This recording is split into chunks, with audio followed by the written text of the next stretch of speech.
आदरणीय शिक्षकगण और मेरे वरिष्ठ एवं कनिष्ठ सहपाठियों, आज बाबा साहब डॉक्टर भीमराव अम्बेडकर जी की 132वीं जयंती पर मैं आप सभी का हार्दिक स्वागत करता हूं, अभिनंदन करता हूं। संयोजकों का आभारी हूं कि इतने विराट व्यक्तित्व के धनी, महान अर्थशास्त्री, भारत रत्न, भारत के पहले कानून मंत्री और भारतीय संविधान के जनक बाबा साहब की जयंती पर मुझे अपनी प्रस्तुति देने का सौभाग्य प्राप्त हुआ। इसके लिए मैं आपका धन्यवाद करता हूँ। मैं जब भी जहाँ भी बाबा साहब को याद करता हूँ तो मेरे मन में एक चित्र बनता है, वो है the man with book in his hand. और ये चित्र मेरे मन में एक नई ऊर्जा का संचार करता है। बाबा साहब कहते थे शिक्षित बनो, और वो मानते थे कि शिक्षा शेरनी का दूध होता है, जो पिएगा सो दहाड़े। बाबा साहब कहते थे माना छुआछूत और अपमान का अंधकार घना है, परंतु शिक्षा रूपी दिया जलाना कहाँ मना है।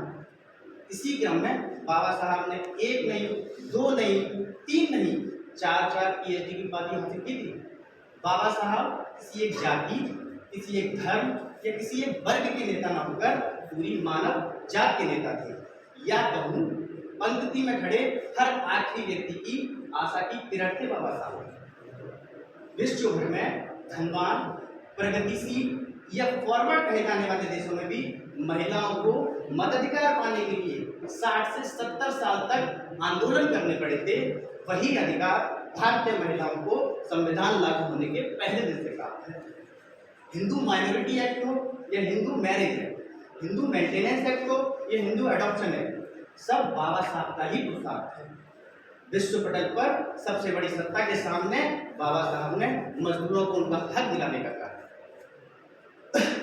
ऐसा व्यक्ति जिसने स्वयं कदम कदम पर अपमान सहा हो, यातनाएं झेली हो, रहने के लिए कमरा न मिला हो, पीने के लिए पानी न मिला हो, इसके बावजूद इतना बड़ा दायित्व होते हुए भी संविधान में बाबा साहब की द्वेष, कटुता या बदले की भावना का प्रमाण प्राप्त नहीं होता।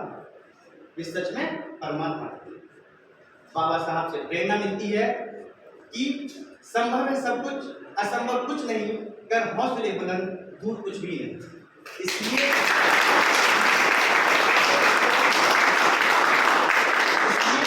बाबा साहब के आदर्श और विचारों से प्रेरणा लेकर हमें अपनी जाति, धर्म और देश को महान बनाने के लिए कर्तव्य निष्ठा के साथ सदैव तत्पर रहना चाहिए।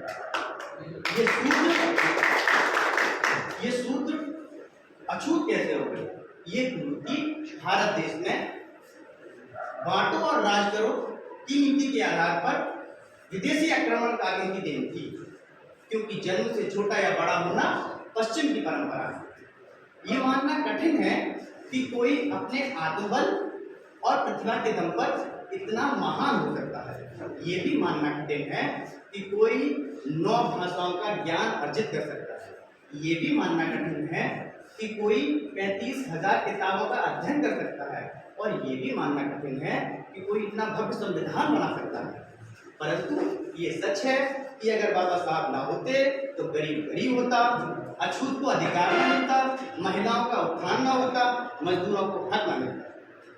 बाबा साहब जीवित रहते हुए तो एक सामाजिक अछूत का जीवन यापन किए ही, परंतु भारत की तत्कालीन सरकारों ने उन्हें मृत्यु के बाद भी राजनीतिक अछूत ही समझा। इसीलिए तत्कालीन सरकारों ने उन्हें भारत रत्न देने 50 वर्ष का समय लगा। भारत की मौजूदा सरकार ने 2014 में सरकार बनने के 20 महीने के अंदर अंदर अंतरराष्ट्रीय अम्बेडकर केंद्र बनाकर बाबा साहब को सच्ची श्रद्धांजलि देने का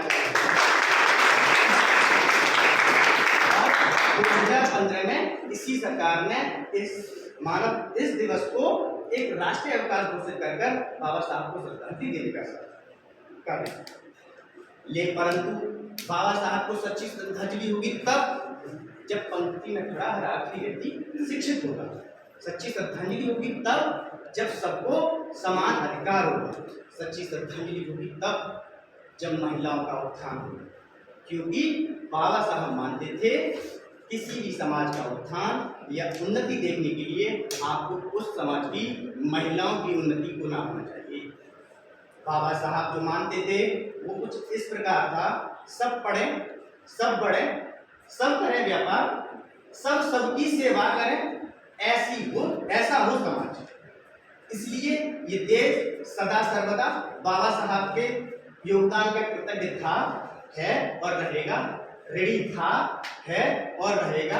ये देश सदा सर्वदा इस दिवस को मानवता दिवस के रूप में मनाता रहेगा।